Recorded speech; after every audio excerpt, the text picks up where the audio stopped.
நீங்கள் பார்த்துக் கொண்டிருப்பது AJK டிவியின் புதுவை மாலை. வணக்கம். தேர்தல் நடத்தும் அதிகாரிகளுக்கு வாக்கு எண்ணிக்கையின் பொழுது மேற்கொள்ள வேண்டிய வழிமுறைகள் குறித்த பயிற்சி மாவட்ட தேர்தல் அதிகாரி ராகேஷ் சந்திரா தலைமையில் நடைபெற்றது. புதுவை மாநில கூட்டுறவு வங்கி அலுவலக கருத்தரங்கில் தேர்தல் நடத்தும் அதிகாரிகளுக்கு வாக்கு எண்ணிக்கையின் பொழுது மேற்கொள்ள வேண்டிய வழிமுறைகள் குறித்த பயிற்சி நடைபெற்றது. இதில் வாக்கு எண்ணும் முறைகள் குறித்து மாவட்ட தேர்தல் அதிகாரி ராகேஷ் சந்திரா பேசுகையில், புதுவை பகுதிக்கு உட்பட்ட 23 தொகுதிக்கும் வாக்கு எண்ணிக்கை 13ஆம் தேதி காலை 8 மணிக்கு பாரதிதாசன் மகளிர் கல்லூரியில் நடைபெறவுள்ளது என்றும், ஒவ்வொரு தேர்தல் நடத்தும் அதிகாரிக்கும் தனித்தனி வாக்கு எண்ணிக்கை செய்ய அறை வழங்கப்பட்டுள்ளது. மேலும் ஒவ்வொரு அறையிலும் வாக்கு எண்ணுவதற்காக 64 வாக்கு எண்ணும் மேசைகள் அமைக்கப்பட்டுள்ளது மற்றும் ஒவ்வொரு வாக்கு எண்ணும் மேசைக்கும் தேர்தல் நடத்தும் அதிகாரியின் மேசைக்கும் ஒரு நுண் பார்வையாளர் நியமிக்கப்பட்டுள்ளார் என்றும் கூறினார். புதுவை அரசு மருத்துவக் கல்லூரியில் மாணவர் சேர்க்கை நடக்க புதுவை அரசு போர்க்கால அடிப்படையில் நடவடிக்கை எடுக்க வேண்டும் என்று புதுவை நகரமன்ற துணைத் தலைவர் திரு ஜான்குமார் கோரிக்கை விடுத்துள்ளார். இது தொடர்பாக அவர் விடுத்துள்ள கோரிக்கையில், புதுவை அரசு மருத்துவக் கல்லூரியில் நடப்பாண்டில் MBBS மாணவர் சேர்க்கைக்கு இந்திய மருத்துவ கவுன்சில் அனுமதி மறுத்துள்ளது. இதனால் ஏழை எளிய மாணவ மாணவிகளின் எதிர்காலம் கேள்விக்குறியாகிவிட்டது. புதுவை அரசு பல்வேறு சாதனைகளை துரிதமான முறையில் நடவடிக்கை எடுத்து செய்துள்ளது. அதேபோல மாணவ மாணவிகளின் நலன் கருதி போர்க்கால அடிப்படையில் நடவடிக்கை எடுத்து புதுவை அரசு மருத்துவக் கல்லூரியில் மாணவ மாணவியர் சேர்க்கையை நடத்திட அனுமதி பெற வேண்டும். மேலும் எதிர்காலத்தில் இதுபோல் நடைபெறாமல் இருக்க தொலைநோக்கு சிந்தனையுடன் புதுவை அரசு செயல்பட்டு மக்களின் தன்னம்பிக்கைக்கு பாத்திரமாக அமைய வேண்டும் என்று அவர் கூறியுள்ளார்.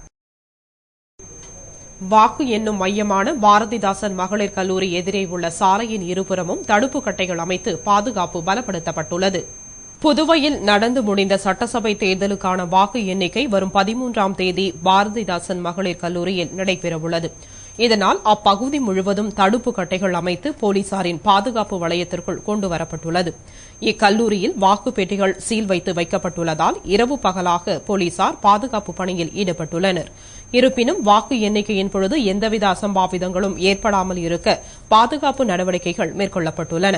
அதில் ஒரு பகுதியாக கல்லூரி பகுதியில் சாலையின் இருபுறமும் சுமார் 1 கிலோமீட்டர் தூரத்திற்கு தடுப்பு கட்டைகள் அமைக்கப்பட்டுள்ளன.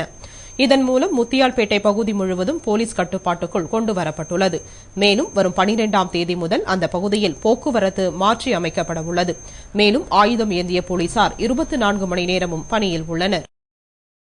நமது புதுவை நகரத்தை தேர்தல் காலத்தில் தூய்மையாக வைத்திருப்பது போல் தொடர்ந்து வைத்திருக்க பொதுமக்கள் மற்றும் அரசியல் கட்சியினர் ஆதரவு அளிக்க வேண்டும் என்று கலெக்டர் ராகேஷ் சந்திரா கேட்டுக் கொண்டுள்ளார்.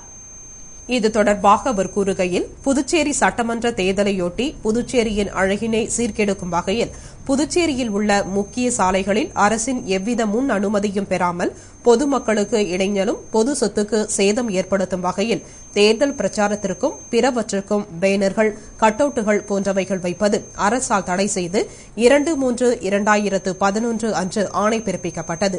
இந்த தடையாணை புதுச்சேரி நகரத்தை தூய்மையாக வைத்திருப்பதற்கு நல்ல பலனை தந்ததோடு மட்டுமல்லாமல் அரசியல் கட்சியினர் மற்றும் பொதுமக்களின் பாராட்டுதலையும் பெற்றது. மேலும் வாக்குப்பதிவு 13/4/2011 அன்றே முடிந்துவிட்டாலும் தேர்தல் நன்னடத்தை விதிமுறைகள் 18/5/2011 வரை அமலில் உள்ளதாலும் தேர்தல் நடைமுறைகள் முடிவுக்கு வந்த பிறகும் பிறந்தநாள் வாழ்த்துக்கள், இரங்கல் செய்திகள், பிற காரணங்களுக்காக வைக்கப்படும் கட்டவுட்டுகள், நெகிழ்வு பலகைகள், பேனர்கள் மற்றும் போஸ்டர்கள் போன்றவற்றுக்கு உள்ளாட்சித்துறை பிறப்பித்துள்ள தடையாணை அமலில் உள்ளதாலும் பொதுமக்களோ அல்லது அரசியல் கட்சியினரோ எந்தவித சுவரொட்டிகள், பேனர்கள், கட்டவுட்டுகள் போன்றவற்றை வைக்க வேண்டாம் என்று எச்சரிக்கப்படுகிறார்கள். அவ்வாறு வைக்கப்படும் கட்டவுட்டுகள், பேனர்கள், போஸ்டர்கள் போன்றவை உள்ளாட்சி, வருவாய், பொதுப்பணித்துறை மற்றும் காவல்துறை அலுவலர்களால் அகற்றப்பட்டு அதற்கான தொகை வசூலிக்கப்பட்டு சம்பந்தப்பட்டவர்களின் மீது குற்றவியல் வழக்கு பதிவு செய்யப்படும் என்று எச்சரிக்கை செய்யப்படுகிறார்கள். மேலும் நமது புதுச்சேரி நகரத்தை தேர்தல் காலத்தில் தூய்மையாக வைத்திருப்பது போல் தொடர்ந்து வைத்திருக்க பொதுமக்கள் மற்றும் அரசியல் கட்சியினர் ஆதரவு அளிக்குமாறு கேட்டுக் கொள்ளப்படுகிறார்கள் என்று அவர் கூறியுள்ளார்.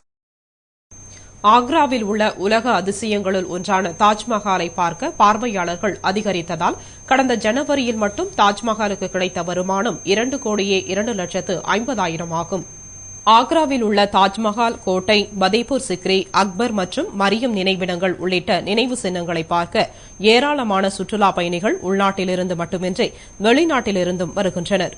அதிலும் குறிப்பாக உலக அதிசயங்களுள் ஒன்றான தாஜ்மஹாலை கண்டு ரசிப்பதில் ஆர்வம் காட்டுகின்றனர். இந்த நினைவு சின்னங்களை காண்பதற்கு நுழைவு கட்டணம் வசூலிக்கப்படுகிறது.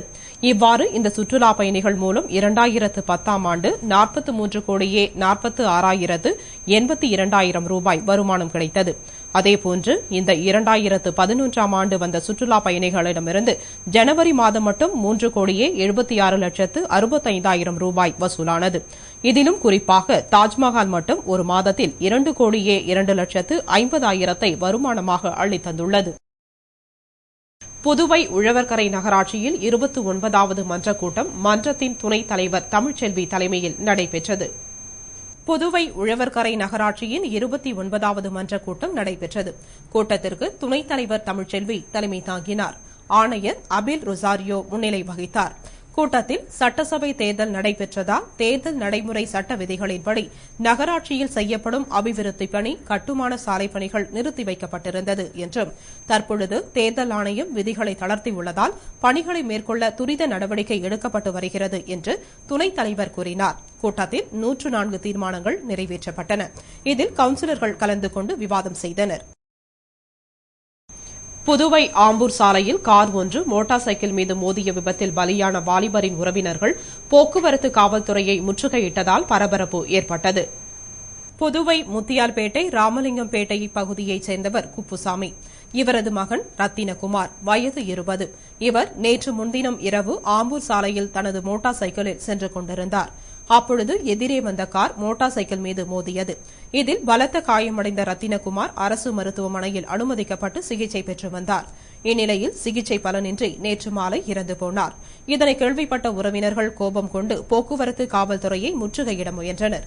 உடனே போக்குவரத்து inspector Thangamani, inspector Bhaskaran, sub inspector Raghupathi ஆகியோர் உறவினர்களிடம் சமாதான பேச்சுவார்த்தை நடத்தி போராட்டத்தினை கைவிட செய்தனர். இதனால் அங்கு பரபரப்பு ஏற்பட்டது. புதுவை சுற்றுலா வளர்ச்சிக் கழக கேட்டரிங் சங்க நிர்வாகி மீது எடுத்த நடவடிக்கையை ரத்து செய்ய வலியுறுத்தி அரசு ஊழியர்கள் சங்கங்களின் சம்மேளனம் சார்பில் தர்ணா போராட்டம் நடைபெற்றது. புதுவை சுற்றுலா வளர்ச்சிக் கழக கேட்டரிங் சங்க தலைவராக இருப்பவர் விஜயராகவன். இவருக்கும் உதவி மேலாளர் செல்வராஜ் என்பவருக்கும் மோதல் நடைபெற்றது. இதன் விளைவாக விஜயராகவனை தற்காலிகமாக பணி நீக்கம் செய்து நிர்வாகம் உத்தரவிட்டது. இதற்கு எதிர்ப்பு தெரிவித்தும் விஜயராகவனின் பணி நீக்கத்தை ரத்து செய்ய வலியுறுத்தியும் கோலாஸ் நகர் சுற்றுலா வளர்ச்சிக் கழகம் எதிரில் அரசு ஊழியர்களின் சங்கங்களின் சம்மேளனம் சார்பில் தர்ணா போராட்டம் நடைபெற்றது. கேட்டரிங் சங்கத்தின் செயலாளர் பாலு தலைமையில் நடந்த ஆர்ப்பாட்டத்தில் நிர்வாகிகள் வேலையன், வெங்கடேசன், முருகன் உள்ளிட்ட பலர் கலந்து கொண்டு தங்கள் கோரிக்கையை வலியுறுத்தி போராட்டம் செய்தனர். கோடை விடுமுறையை கொண்டாட சுற்றுலா பயணிகள் ஒகேனக்கலில் குவிந்ததால் அருவிகளில் நெரிசல் ஏற்பட்டது. தருமபுரி மாவட்டத்தில் உள்ள புகழ்பெற்ற ஒகேனக்கலில் கோடை விடுமுறையை முன்னிட்டு சுற்றுலா பயணிகள் குவிந்தனர். விடுமுறையை கொண்டாட லட்சத்திற்கும் மேற்பட்ட மக்கள் படையெடுத்து வருவதால் சினி ஃபால்ஸ், இடைத்திட்டு, கூட்டாறு, முதலைப்பண்ணை, மீன் அருங்காட்சியகம், காவிரியம்மன் கோவில் ஆகிய பகுதிகளில் மக்கள் கூட்டம் அலைமோதியது. மேலும் அருவிக்கு செல்லும் நடைபாதையில் மக்கள் நீண்ட வரிசையில் சென்றனர். அங்குள்ள பிரதான அருவி, சினி ஃபால்ஸ் ஆகியவற்றில் கடும் நெரிசலுக்கு இடையேயும் சுற்றுலா பயணிகள் குளித்து மகிழ்ந்தனர். மற்றும் காவிரி ஆற்றிலும் ஆழமில்லாத கோத்திக்கல் பகுதியிலும் குளித்து மகிழ்ந்தனர். நெரிசல் காரணமாக ஷிப்ட் முறையில் தினமும் 200 பரிசல்கள் இயக்கப்படுகின்றன. இருப்பினும் பரிசல்கள் கிடைக்காமல் சுற்றுலா பயணிகள் தவியாய் தவித்தனர். புதுவை மதகடிப்பட்டுப்பேட்டில் எழுந்தருளியுள்ள ஸ்ரீ முத்துமாரியம்மன் ஆலய சித்திரை திருவிழாவில் பக்தர்கள் கரகம் எடுத்து ஊர்வலமாக சென்று சுவாமி தரிசனம் செய்தனர். புதுவை மதகடிப்பட்டுப்பேட்டில் எழுந்தருளியுள்ள ஸ்ரீ முத்துமாரியம்மன் ஆலயத்தில் சித்திரை திருவிழா நடைபெறுகிறது. இவ்விழாவில் முக்கிய நிகழ்ச்சியாக பக்தர்கள் விரதமிருந்து கரகம் எடுத்து ஊர்வலமாக சென்றனர். பின்னர் ஆலயத்தில் சுவாமி தரிசனம் செய்தனர். இதனையடுத்து அம்மனுக்கு சிறப்பு அலங்காரம் செய்யப்பட்டு அலங்கரிக்கப்பட்ட வாகனத்தில் வீதி உலா நடைபெற்றது. ஊர்வலத்தில் பக்தர்கள் நடனமாடியபடி சென்றனர். முக்கிய வீதிகளின் வழியாக சென்ற வீதி உலா நிறைவாக ஆலயத்தை வந்தடைந்து மகா தீபாராதனை நடைபெற்றது. பின்னர் விழா குழுவினர் சார்பில் சிறுவர் சிறுமியருக்கு பேனா மற்றும் பென்சில் வழங்கப்பட்டது. விழாவில் திரளான பக்தர்கள் கலந்து கொண்டனர். விழாவிற்கான ஏற்பாட்டினை விழா குழுவினர் மற்றும் ஊர் பொதுமக்கள் செய்திருந்தனர். இத்துடன் செய்திகள் நிறைவடைந்தன. வணக்கம்.